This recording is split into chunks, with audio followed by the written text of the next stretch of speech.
Greetings to you all, my fellow Nigerians and other viewers. Hope you guys are doing fine and thank you so much for stopping by. So guys, as the insecurity in Nigeria escalates, Kaduna State Police rescue victim kidnapped in Abuja. That the victim was being taken to Kano State by kidnappers before they were intercepted by police operatives in Kaduna State. So I'm going to be giving you guys the full gist. But before I do so, please help us to like and share this video so that this video will be recommended to other people. Thank you. Now moving back to the news. Operatives of Kaduna State Police Command have rescued a kidnapped victim who was adopted in Abuja and was being taken to Kano by his captors. According to the spokesman of the command, ASP Masa Hassan, the victim, one Shegun Akiyemi, was kidnapped on Wednesday, January 17th at his residence located at the FCDA quarters, Gaki, Abuja.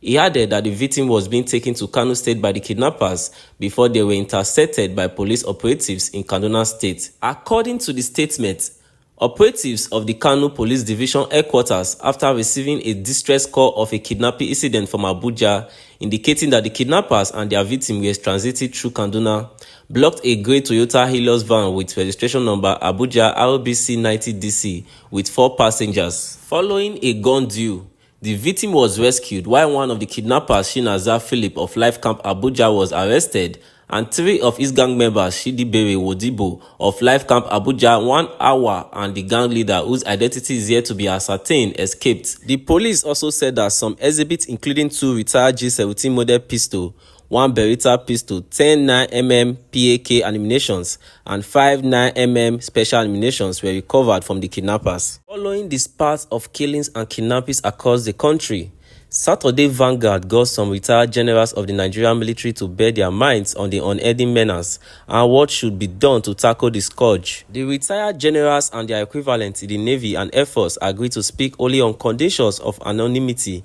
One retired Air Force general said, "One of the reasons insecurity is not going away is because since 1999, when democracy was rebirthed, no president, no commander-in-chief has given a direct, definitive order for terrorists or bandits to be decisively dealt with.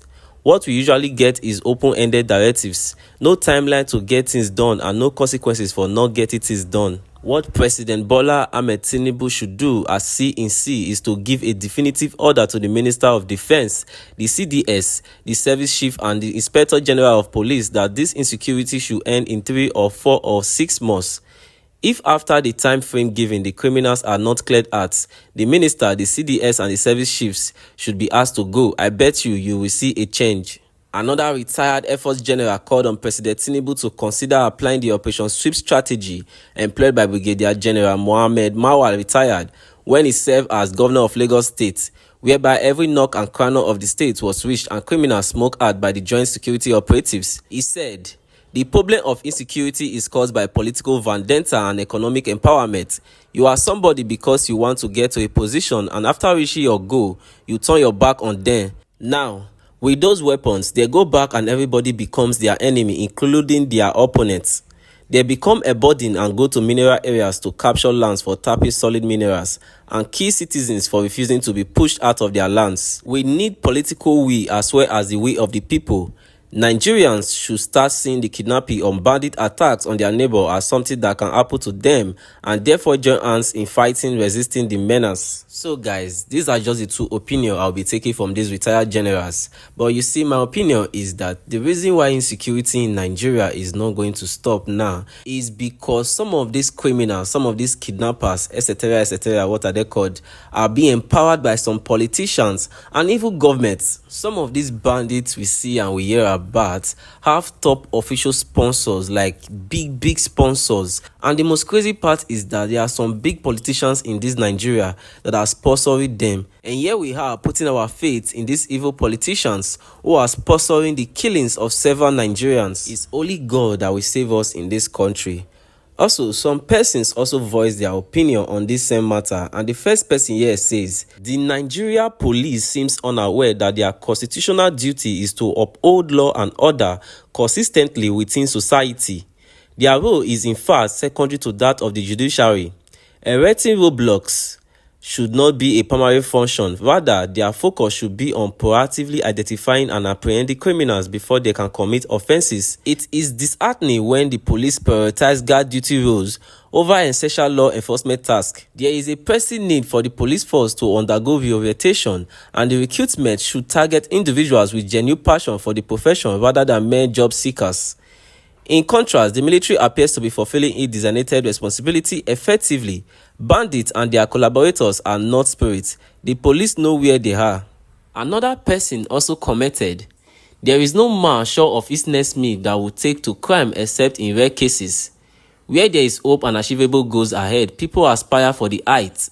However, the Nigeria situation is hopelessness and despondency. It makes more sense to a criminal to die in the field of crime than die in starvation.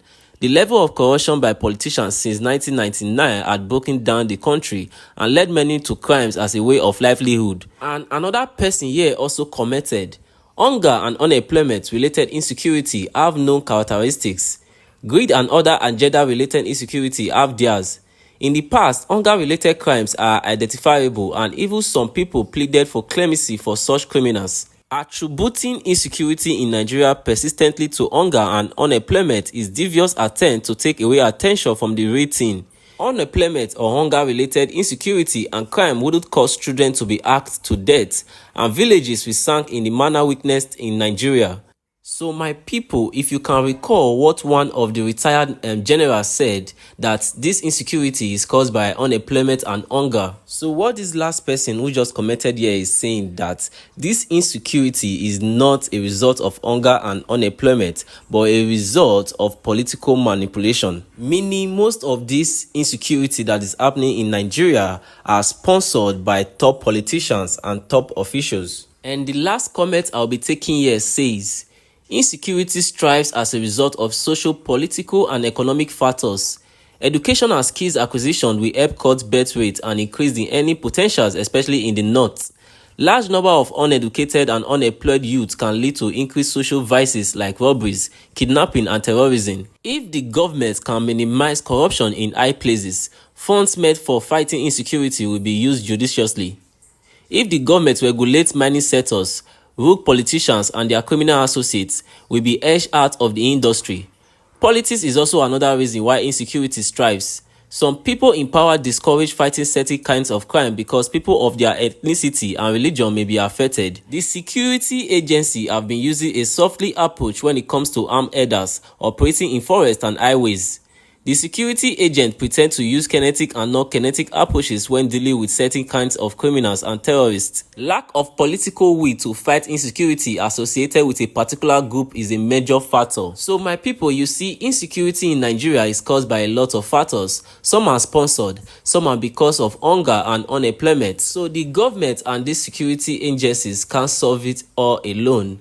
We as citizens of Nigeria also need to help them too. So if you notice any ungodly acts happening in your area or place, please report it to the security agencies. And we pray that these evil bandits, kidnappers, criminals, and bad politicians face their nemesis one day. So my people, that will be all today. Please let us know your opinion in the comment section, and please help us to like and share this video so that this video will be recommended to other people. Thank you for stopping by.